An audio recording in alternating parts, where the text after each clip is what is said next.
Hi, I'm Patrick Ramirez and I will answer 10 random questions.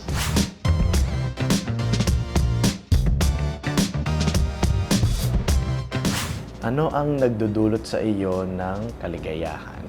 Yung partner ko.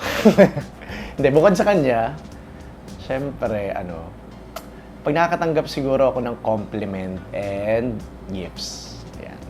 Competitive ka ba? Kailan mo huling naramdaman maging competitive? Siguro sa paglalaro ng volleyball. Yan. Yun yung huling naramdaman ko siya.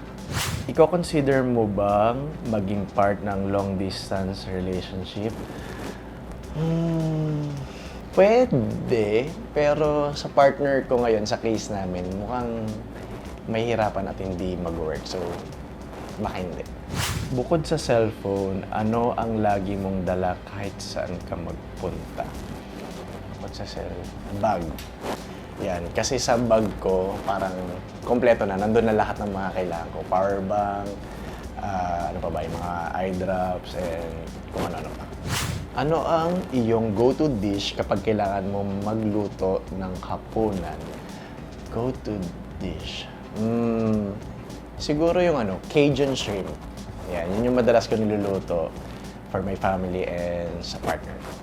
Ano ang iyong number 1 karaoke song? Well, number 1 ko, for sure alam to ng mga friends ko, yung I'll Never Go kay Eric Santos. Yan.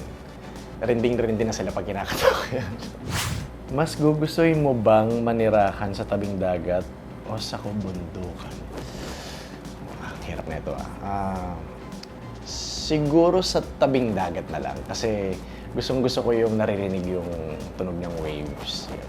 Tsaka especially yung maligo sa dagat. Kailan ka huling nakapag-unwind at talagang na-experience ang nature?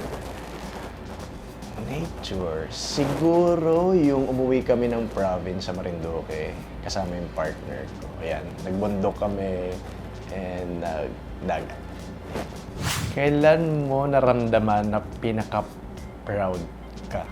Siguro ngayon dahil alam na, officially housemate na. Mayroon bang bagay na handa kang pumila ng 1 linggo para magawa, makita o makuha? Siguro